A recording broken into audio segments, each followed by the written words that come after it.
maksudnya melihat terus seperti apa Mas Ari? Pengajuan kasasi Anda bilang sudah berjalan juga. Oh ya, kalau kasasi sendiri sih sebenarnya kita sudah prediksi juga Pak, pasti akan kasasi. Jadi kita juga sudah siap menghadapinya gitu kan. Dan mengenai mengenai podcast itu, teman-teman kan mengawal berita ini sejak awal saya melakukan pelarangan kan ya, itu udah beritanya udah naik tuh. Saya melarang tahun 2023, terus akhirnya somasi, akhirnya lapor polisi, akhirnya gugatan itu. Jadi teman-teman adalah saksi bahwa saya sudah memperjuangkan ini sejak lama ya kan. Nah pertanyaannya kenapa baru? Itu kan rentang waktunya 1,5 tahun tuh saya perjuangkan itu tuh ya, sampai akhirnya putusan pengadilan. Nah pertanyaannya kemarin kemana gitu? AM kemana gitu kan? Baru sekarang setelah putusan denda 1,5 M baru ribut gitu kan, kesana kemari. Silahkan aja, saya sih nggak masalah mau podcast 1000-an kali terserah. Maksudnya nggak akan berimpact untuk saya juga gitu kan, karena putusan sudah ketuk palu. Impactnya apa gitu kan? Impactnya nanti kita bertarung lagi di kasasi. Jadi betul kata Bang Minul tadi, pertarungan saya sudah selesai di pengadilan kemarin. Jadi silahkan, saya tidak akan menanggapi pernyataan-pernyataan atau klarifikasi dari AM di podcast karena itu semua sudah kita all out di pengadilan kemarin. Kita sudah all out, semua bukti, semua dalil kita tuangkan, kita ajukan saksi ahli sampai saksi fakta, semuanya kita all out lah di situ. Jadi ini pertarungan saya sudah selesai. Saya sekarang tinggal menunggu, dan Bang Minul juga menunggu kasasi aja Bang ya. Nggak menunggu memori kasasinya. Mas Ari, tapi lagu yang bilang segitu ya, maksudnya itu dibelinya memang masih ada dibeli utuh semuanya apa memang tidak? Berarti tidak ya? Lagu itu maksudnya dipakai? Lagu itu tuh memang saya diminta untuk membuatkan lagu untuk AM oleh Bapak Iin almarhum, itu produsernya Aquarius. Bikinin lagu untuk AM yang sedang bikin album untuk dewasa ya kan. Saya buat tuh berapa lagu, diterima, oke nih gitu kan. Ya udah akhirnya produksi, saya buat juga aransemen musiknya, additional playernya juga saya yang tentukan, rekamannya juga saya, tag vokalnya juga saya ada di situ. Pokoknya dari A sampai Z produksi rekaman itu saya yang dijual putus enggak? Oh enggak dijual putus. Oh, berarti Mas Ari juga sebagai produser yang musik, Sebagai produser semuanya Mas Ari yang buat. Dan bukannya membanggakan, tapi faktanya memang lagu itu berhasil memenangkan AMI Award tahun 2004, karya produksi terbaik atau produser terbaik kategori dance and techno. Itu dapat apa ya? AMI Award. Itu kan penghargaan tertinggi dalam musik di Indonesia ya.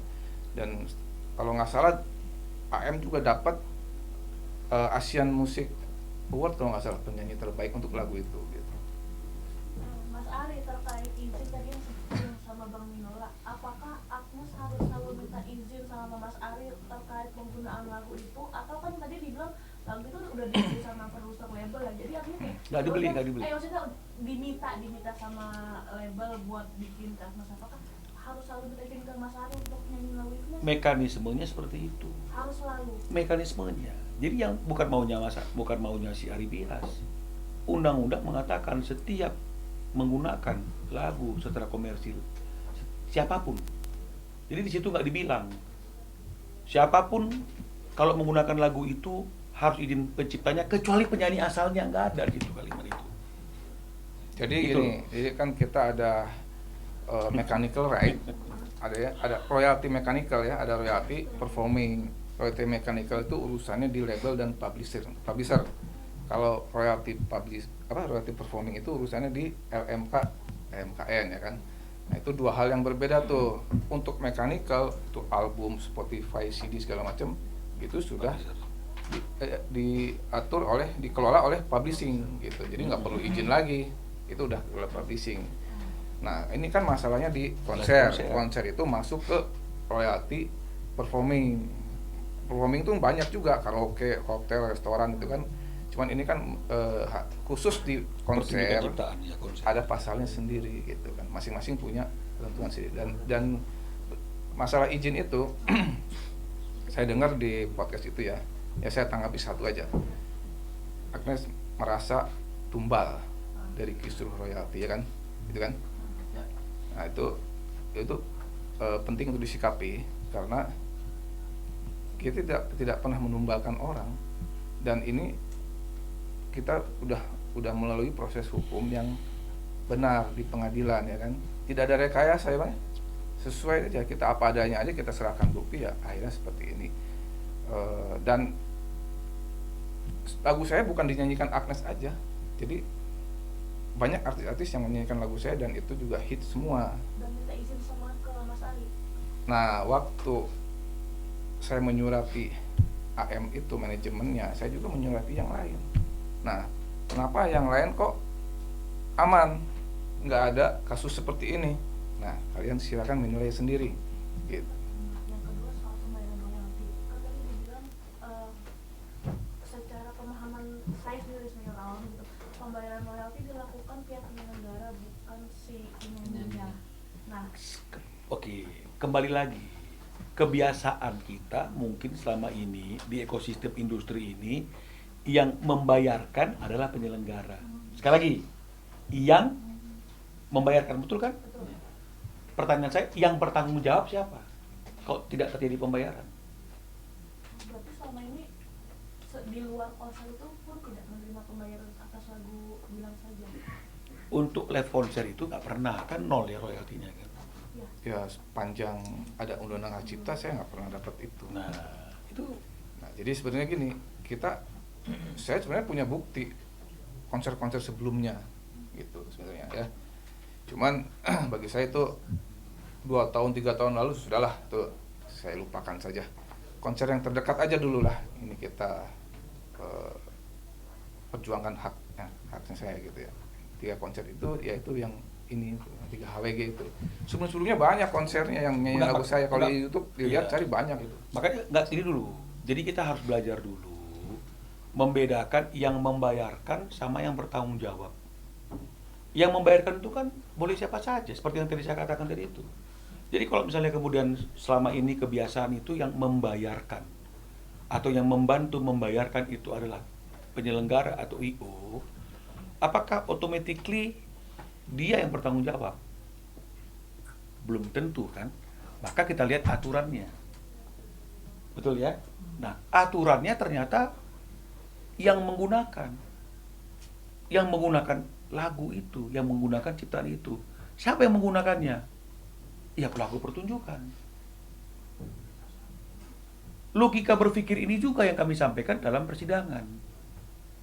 Apakah logika berpikir yang tadi mengatakan yang membayarkan kan, apakah itu nggak disampaikan juga kok? Tapi yang mendekati logika berpikir kita, kalau kita tenang, oke, yang membayarkan selama ini adalah penyelenggara atau IO. Yang membayarkan. Selama ini tidak dipersoalkan nyampe atau nggak nyampe pembayaran itu ya ke penciptanya. Tapi begitu terjadi persoalan hukum, apakah cukup karena yang membayarkan selama ini IO terus dia yang bertanggung jawab? Ya enggak dong. Maka kita harus lihat aturannya. Kalau aturannya mengatakan ternyata yang berkewajiban membayarkan itu atau yang berkewajiban meminta izin itu adalah pelaku pertunjukannya. Lalu apakah kita harus teriak?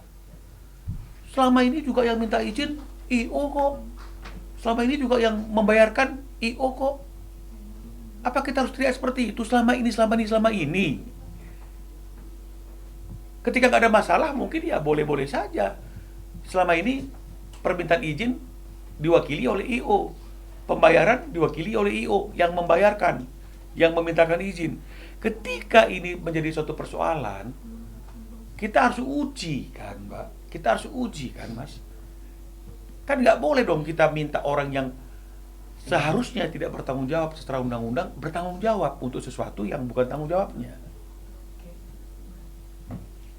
Mas Ari, mungkin ini kan dari kemarin juga ada dua persepsi yang bertolak belakang gitu kan. Nah mungkin dari beberapa musisi lain juga ada pendapat berbeda gitu. Nah itu udah ada komunikasi nggak sih Mas? Maksudnya diskusi bareng menentukan ini sebenarnya seperti apa undang-undangnya selama ini mungkin seperti apa Mas? Ya perdebatan intinya kan perdebatan tuh di seputar antara IO dan penyanyi kan. Selama ini nih begini nih, bertahun-tahun kita berkutat di debat kusir soal itu kan. Satu bilang penyanyi, satu bilang IO. Nah ini kita sudah uji di persidangan dan sudah diputuskan oleh hakim bahwa ternyata yang bertanggung jawab itu pelaku pertunjukan. Ya ini kan produk hukum yang sah yang harus kita hormati ya Bang ya. Bahwa memang kenyataannya Undang-Undang Hak Cipta hidup dan berbicara melalui putusan ini bahwa yang kita perdebatkan sama ini pengguna dalam konser itu adalah pelaku pertunjukan begitu. Jadi ya seperti itu. Apakah sudah duduk bareng kan begitu? Nah ini rencananya Mas Dhani itu melalui aksi dan teman-teman ingin mengundang para penyanyi itu untuk duduk bareng. Sekarang kan tinggal tergantung. Kalau misalnya penyanyinya sudah a priori terlebih dahulu, ya susah kan gitu. Tapi intinya kita tidak ingin menumbalkan siapapun, kita tidak ingin menyakiti siapapun, kita nggak cari panggung, nggak cari apa-apa, hanya ingin menegakkan aturan sebagaimana yang seharusnya. Dan kita kan harus uji semua keyakinan kita itu kan melalui lembaga peradilan yang seperti saya katakan tadi itu. Makanya saya tidak mau berlama-lama debat kusir. Kita uji di pengadilan. Dan ternyata hasilnya ya seperti putusan yang keluar hari ini kan begitu. Kalau kita nggak suka ya masuknya ke kasasi. Bang Ari, ini kan Agnes sudah di Indonesia nih. Sudah adakah komunikasi atau beliau membuka komunikasi untuk bertemu atau seperti apa sih untuk Ya gini, satu pengennya ketemu? setengah tahun ini kan saya mencoba berkomunikasi dengan dia dengan cara-cara yang menyurati, mensomasi, tapi dia nggak ada respon. itu kan upaya saya berusaha untuk menghubungi, memberitahukan, gitu, mengkomunikasi. Tapi kan tidak digubris. Nah akhirnya sampai ke pengadilan dan melahirkan putusan. Nah, jadi konteksnya bukan saya lagi yang ingin menghubungi dia gitu. Harus dia yang Ya, Ya, tapi satu lagi. ya terserah Ya. itu sih. Tapi satu lagi, kita juga ada laporan polisi ya. Di Bariskrim yang mana kita laporkan itu yang melakukan pelanggaran ketentuan pasal 9 itu yang refernya ke pasal 113 itu adalah Agnes Mo yang kita laporkan. Selama ini penyidik mengatakan ke kita belum bisa memanggil Agnes karena dia tidak ada di Indonesia. Ya jadi kami berharap penyidik karena sudah tahu Agnes sudah ada di Indonesia, ya bahkan sudah bisa datang ke podcast untuk menjelaskan masalah ini, dia juga harus bisa dipanggil oleh penyidik Bariskrim Mabes Polri dan hadir untuk menjelaskan semua yang dia ingin jelaskan itu ke penyidik kepolisian.